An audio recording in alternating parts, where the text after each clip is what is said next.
Glória a Deus. Vamos ler Jó capítulo 5. Grite agora para ver se há quem responda. E para qual dos santos anjos você se voltará? Porque a ira mata o insensato e a inveja destrói o tolo. Eu mesmo vi o insensato lançar raízes, mas logo declarei maldita a sua habitação. Os filhos dele estão longe do socorro, são espezinhados nos tribunais e não há quem os livre. A sua colheita, o faminto a devora, arrebentando até o que se encontra no meio de espinhos, e o sedento suga os seus bens, porque a aflição não vem do pó, o sofrimento não brota do chão, mas o ser humano nasce para o sofrimento, como as faíscas das brasas voam para cima.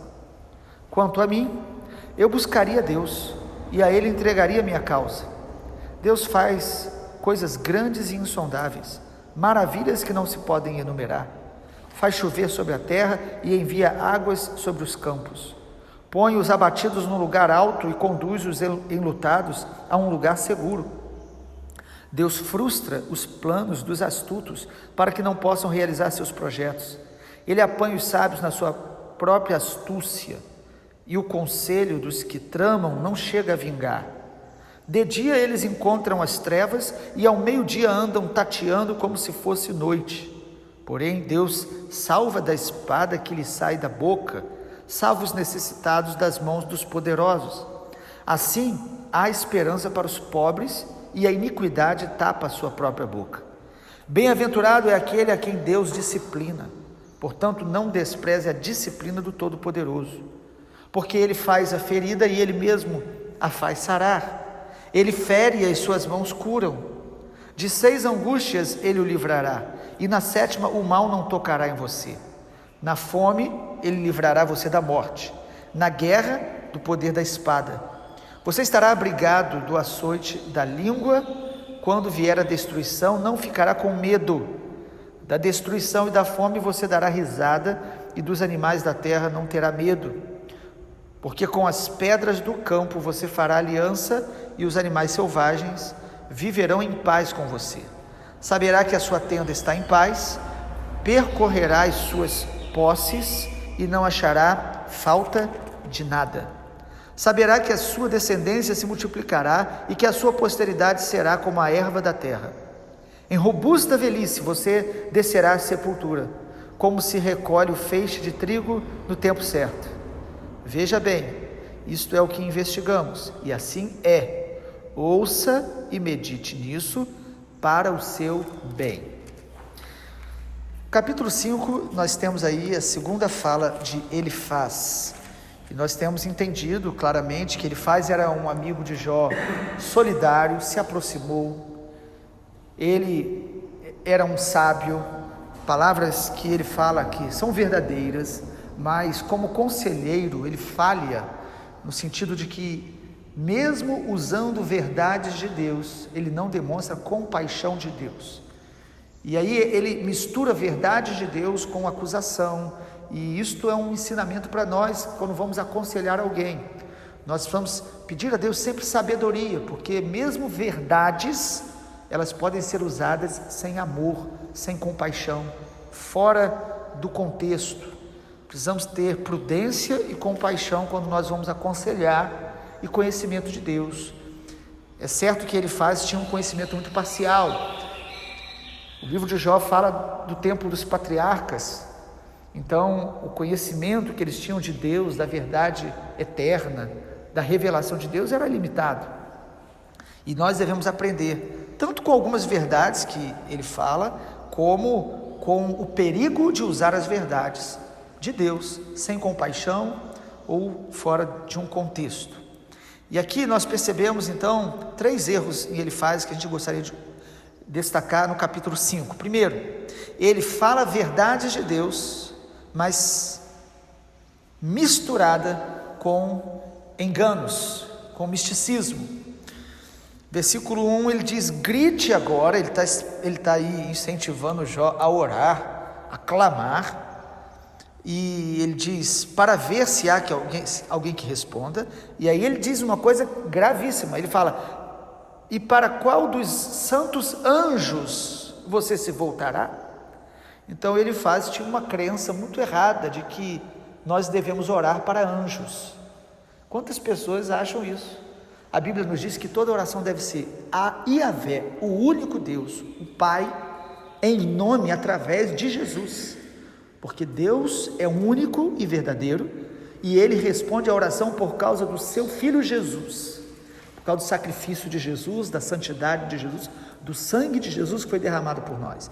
Então nós temos que tomar muito cuidado quando vamos aconselhar as pessoas, para não misturar as verdades de Deus com as nossas crenças, com o misticismo, com enganos, e até às vezes parecendo muito espiritual, falar de um anjo.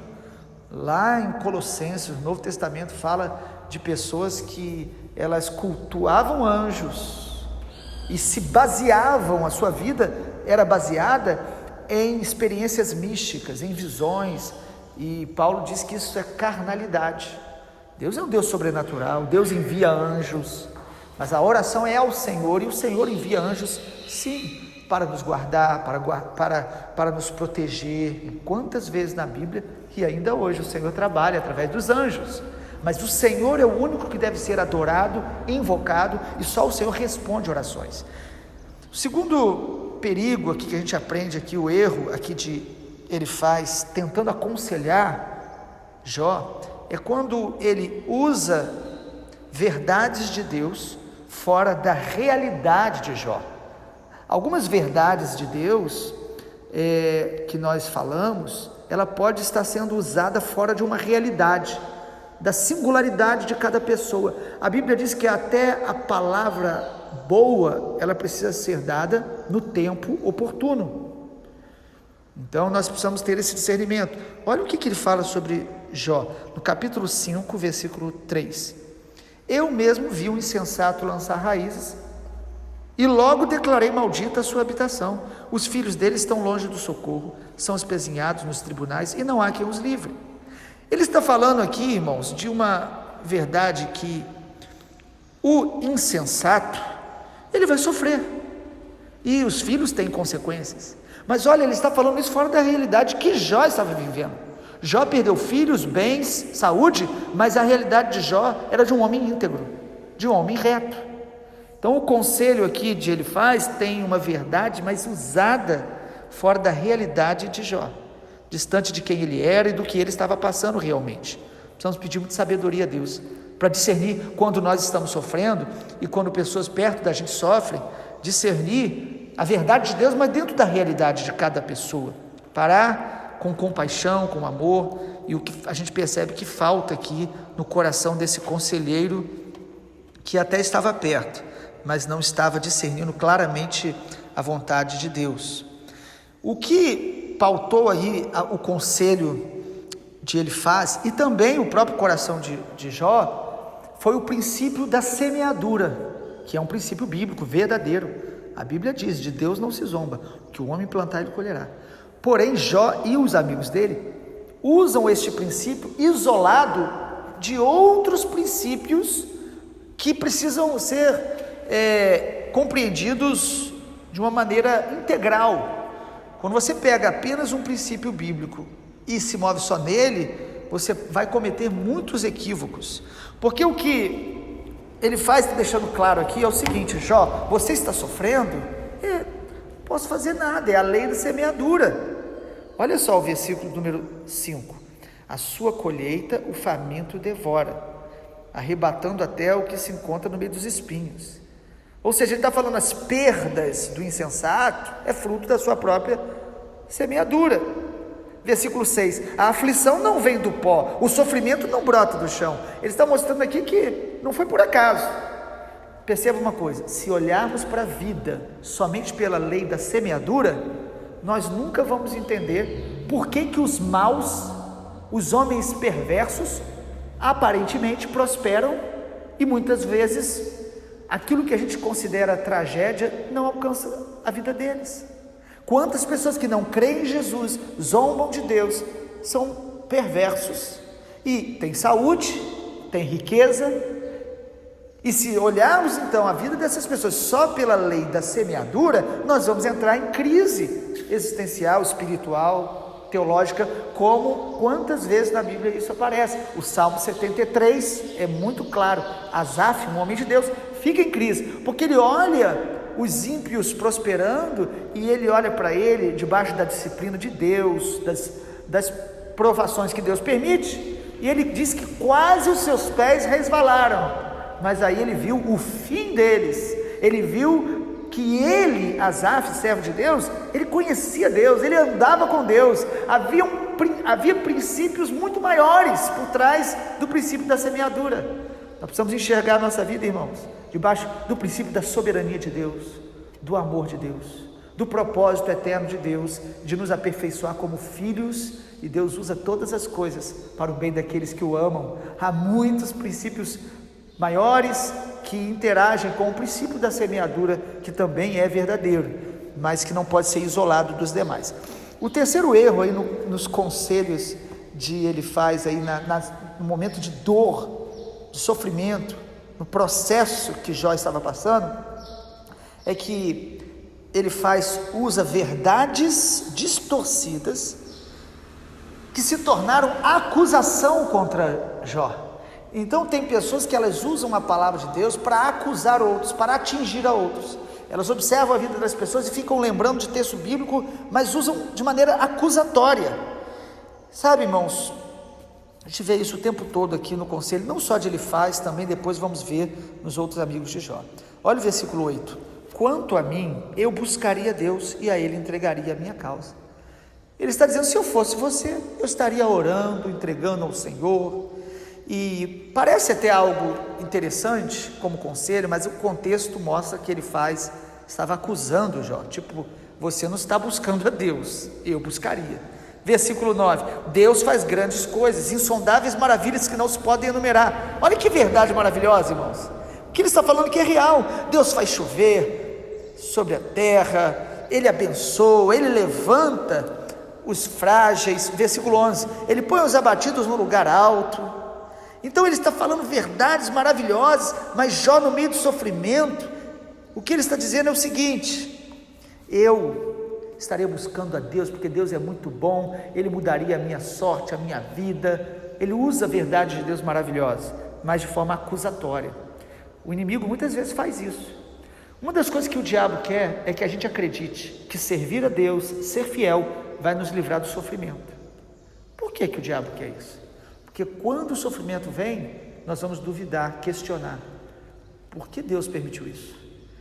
Amados, a Bíblia diz que no mundo teremos aflições, mesmo se nós formos fiéis ao Senhor. Como a gente falou e vamos falar várias vezes, o pecado certamente sempre gera sofrimento, mas nem todo sofrimento é fruto do pecado.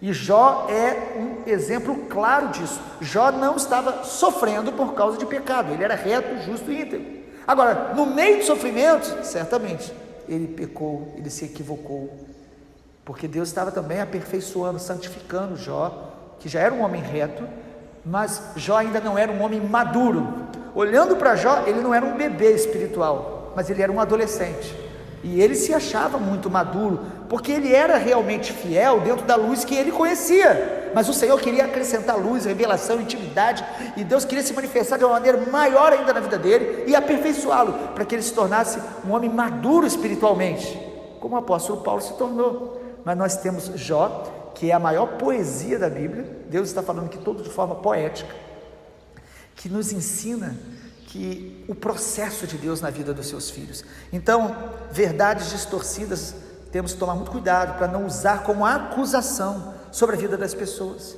Às vezes há pessoas que elas não estão orando, não estão conseguindo ler a Bíblia, elas estão até com dificuldade de congregar. Nós precisamos trazer as verdades para ela, falar da palavra de Deus, mas nós precisamos fazer isso debaixo da sabedoria de Deus, com uma visão ampla da soberania de Deus sobre todas as coisas. E em último lugar, o quarto equívoco desse conselheiro aqui de Jó, chamado Elifaz, que representa muito também a nossa alma, tentando entender os processos de Deus só pelas emoções, e nós vamos ficar confusos, ou pelas pelas superstições, pelo misticismo, tentando explicar de maneira sobrenatural. Nós temos que tomar também cuidado com isso. O quarto equívoco é que ele usa verdades de Deus sem o filtro do amor de Deus. A verdade de Deus precisa ser falada, mas debaixo do amor de Deus, da compaixão do Senhor. Há muitas pessoas que falam verdades do juízo de Deus, mas sem lágrimas nos olhos, sem o coração de Deus. Um dos grandes perigos para nós é falar a verdade sem o coração de Deus, sem o amor de Deus. João Batista, precursor, que preparou o caminho do Senhor Jesus no sentido do coração da nação de Israel, ele era um homem muito amoroso. As pessoas às vezes acham que ele era um homem muito duro. A palavra dele era dura, mas ele chamava ao arrependimento, ele chamava à reconciliação, ele chamava ao perdão, e as pessoas vinham, em multidões vinham e eram batizados, porque ele era um homem cheio do amor de Deus. Agora, se a gente olhar para a história de Jonas foi um profeta de Deus, que falou verdade de Deus, mas ele não conhecia o coração de Deus, ou ele estava afastado deste discernimento do amor de Deus, e ele não conseguia amar uma cidade. E o Senhor usa todo um processo para abrir o coração de Jonas. Nós precisamos, irmãos, ao aconselhar pessoas, olhar, e se há pecado, certamente mostrar para ela o caminho do arrependimento. Agora, olha o caso de Jó. Não tinha pecado que o levou a sofrer, e mesmo assim ele faz, e os outros amigos o julgam tanto e usam verdades de maneira ofensiva. Irmãos, ele até fala da espada de Deus aqui, olha o versículo 15: Deus salva da espada que lhe sai da boca, salva os necessitados das mãos poderosas. Olha que verdade maravilhosa. Ele sabia que a palavra de Deus é uma espada, porém, irmão, nós temos que tomar muito cuidado. Nós temos que conhecer a espada do Espírito, que é a palavra, mas nós temos que conhecer a mão e o coração do Deus amoroso que maneja essa espada. Senão nós vamos ficar apenas olhando a espada que vem para cortar, sim, mas a mão e o coração do Pai, ele usa a espada para limpar, para purificar, para podar o nosso coração, para nos salvar de nós mesmos. Por isso nós precisamos conhecer o coração de Deus, para enfrentar os nossos sofrimentos e dilemas e os paradoxos da vida, mas também para ajudar pessoas a conhecer esse amor que liberta, que exorta, que disciplina. Nós vemos aqui, ele faz dizendo no versículo 17, feliz é aquele a quem Deus disciplina. São verdades que estão em outros textos bíblicos, tanto em Provérbios como no Novo Testamento, em Hebreus. São verdades que o Senhor realmente cura. O Senhor faz a ferida e ele sara, é verdade, versículo 18, ou seja, o Senhor permite coisas que vamos ferir, mas ele também nos cura. Porém, irmãos, isso deve ser visto debaixo do filtro do amor de Deus e da soberania de Deus. Vamos orar? Pai, o Senhor conhece o nosso coração, de cada um que está agora ouvindo essa palavra, que nos nossos sofrimentos e nos sofrimentos de pessoas próximas a nós, o Senhor nos dê sabedoria do alto, porque a sabedoria do alto, ela é pura, ela é cheia de mansidão, plena de bons frutos, e nos dê o teu amor para, sim, Senhor, trazer a tua palavra, trazer a tua verdade, mas chamando a reconciliação, chamando a Deus ao arrependimento, chamando os homens para que conheçam o teu amor. Sim, Senhor, a tua justiça, ela é fato e precisamos saber dela e anunciar a tua justiça, mas nós queremos proclamar o ano aceitável do Senhor, juntamente com o dia da vingança do nosso Deus. Nós te agradecemos, Pai, pela tua palavra, em nome de Jesus. Amém, Senhor.